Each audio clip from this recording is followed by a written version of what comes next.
श्री कृष्णा, जय माता जी। कैसे हैं दोस्तों आप लोग।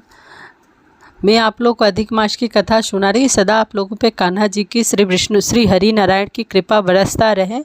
आप लोग कथा को ध्यान से सुनिए, श्रवण कीजिए। मैं एस्ट्रोलॉजर प्रियंका आप सबको आपकी यूट्यूब चैनल में स्वागत करती हूँ। लाइक शेयर सब्सक्राइब जरूर करें और पूरा शुरू से अंत तक वीडियो देखें। बहुत सौभाग्य की बात होती है जो हमें अच्छे कथा सुनने का, अच्छे चीज़ों का श्रवण करने को प्राप्ति होती है। और सबको सुनाए, बड़े बुजुर्ग बच्चों का इस शब्द की जानकारी होना चाहिए। अति पुण्यदायक प्राप्त होती है, पुण्य की प्राप्ति होती है। जय श्री कृष्ण। श्री कृष्णा शरणम। श्री कृष्णा। मैं आप लोग कथा सुनाने जा रही हूँ।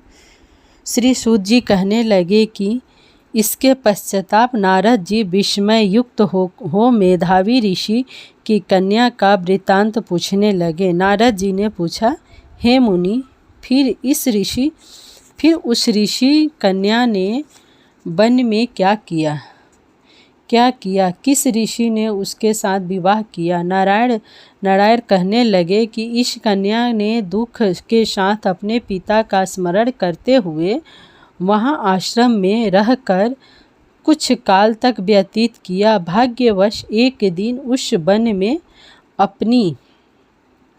अपनी इच्छा से विचरते हुए महाकोपों वाले दुर्वासा मुनि आ गए। दुर्वासा मुनि को आता देखकर शोक सागर में डूबी हुई उस कुमारी ने उठकर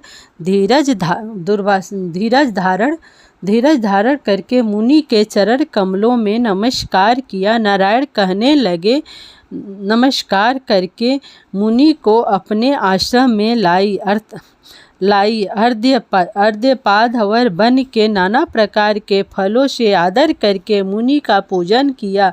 फिर मुनि कन्या आदर से कहने लगी कि हे मुनि, आपको नमस्कार है।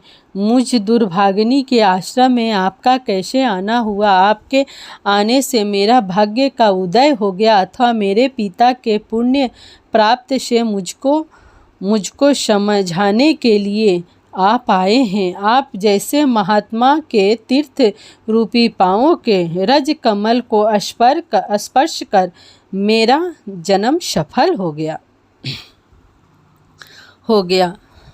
जो आप जैसे महात्मा का मुझको दर्शन हुआ। इसी प्रकार कहकर वह बाला उनके आगे चुपचाप होकर बैठ गई। तब दुर्वासा मुनि हंसकर बाला उसके आगे दुर्वासा मुनि हंसकर बोले, धन्य है ब्राह्मण पुत्री, तुमने अपने पिता के कुल का उद्धार कर दिया है। कन्या बोली, हे ऋषि, आपके दर्शन मात्र से ही मेरा शोक समुद्र सूख गया। हे मुनि, आप जो यहाँ आए इसका परिणाम अच्छा ही होगा। और मैं उत्पन्न हुई हूँ महाअग्नि की ज्वाला से जल रही हूँ। इस अग्नि को शीघ्र बुझाओ। मेरे हर्ष उपजाने वाला और कोई नहीं दिखाई देता। मुझको धैर्य देने वाले न तो मेरे माता हैं और न ही पिता, न भाई। मैं दुखी पीड़ित किस प्रकार जीवन निर्वाह करूं। जिस दिशा को देखती हूँ वहीं शून्य दिखाई देता है। अतः हे तपोनिधे, मेरे दुख का उपाय शीघ्र करिए।